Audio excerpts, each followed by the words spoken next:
கட்சியினுடைய மூத்த நிர்வாகி, அவர் கட்சி நலன் சார்ந்து ஒரு கருத்தை முன்வைக்கிறார். அவர்கிட்ட விளக்கம் கூட கேட்காமல் அவர் மீது அவர் கட்சி பொறுப்புகள் பறிக்கப்பட்டிருக்குது அப்படின்னு அவர் சொல்றார். எனக்கு அது மகிழ்ச்சி தான், ஆனால் விளக்கம் கூட கேட்கவில்லையே அப்படின்னு சொல்றார். நியூஸ் 18 சொல்லியிருக்கிற நேயர்களுக்கு வணக்கங்க சார். இப்ப என்னன்னா, தர்ம யுத்தம் 1.0 எப்படி மிகப்பெரிய வெற்றி அடைஞ்சதோ அதே வழியில பாத்தீங்கன்னா ரிட்டையர்மெண்ட் ஏஜ்ல இருக்கிற ஓல்டு கர்னல் செங்கோட்டையின் தொடங்க இருக்கின்ற தர்ம யுத்தம் 2.0 அதே வழியில் வெற்றி பெறுவதற்கு என்னுடைய மனமார்ந்த வாழ்த்துக்களை முதல்ல தெரிவிச்சிடறேன் சார். அதாவது அவர் கொடுத்த வாய்ஸ் அதிமுகவோட நலனுக்காக கொடுக்கப்பட்ட வாய்ஸ் இல்ல, 2 பேரோட டப்பிங் வாய்ஸா தான் அவர் பேசினார் அப்படிங்கிறது தான் என்னுடைய பார்வைங்க.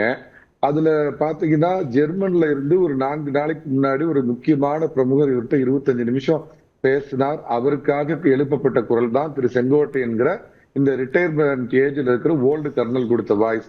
இன்னொரு முக்கியமான நபர் ஒரு பட்டய கணக்காளர், திரு பன்னீர்செல்வத்தின் நலனை பாதுகாக்கக்கூடிய ஒரு பட்டய கணக்காளர், நான் பெரிதும் மதிக்கக்கூடிய பட்டய கணக்காளர். இவங்க 2 பேர்த்துக்குமான டப்பிங் வாய்ஸ். இதுல நிச்சயமா பாஜக பின்னணியில் இல்ல அப்படிங்கிறத நான் நம்புறேன். இருந்தாலும் பாத்தீங்கன்னா இன்னைக்கு திரு டிடிவி தினகரன் அண்ணாமலை இருந்தது எங்களுக்கு மகிழ்ச்சி, அவர் நீக்கினது எங்களுக்கு வருத்தம் அப்படிங்கிறப்ப அப்ப இதோட தொடர்ச்சி எது வரைக்கும் போகும் அப்படிங்கறத நான் பாக்குறேன்.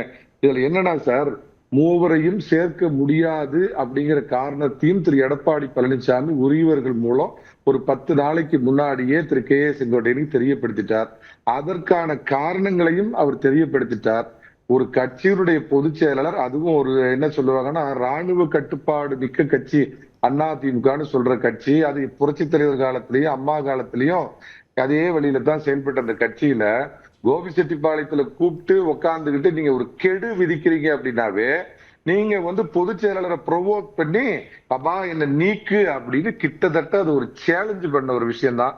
ஆனா அதற்காக எதுவும் ப்ரொவோக் ஆகாம திரு எடப்பாடி பழனிசாமி மூத்த நிர்வாகிகள் எல்லாம் கூப்பிட்டு உரிய ஆலோசனை பண்ணி இது தொடரக்கூடாது, அவர் காரணத்தெல்லாம் சொன்னதுக்கு அப்புறம் இது ஒரு பிரச்சனையா அவரு. நான் இன்னொரு விஷயம் கேட்கறேங்க, 6 பேர் சேர்ந்து நாங்க எடப்பாடி பழனிசாமி போய் சந்திச்சோம் அப்படின்னு அவர் சொன்னப்ப திரு எடப்பாடி பழனிசாமி பக்கத்துலதான் தம்பி வேலுமணி இருக்கிறான் கேட்டு பாருங்கன்னு சொன்னாரு.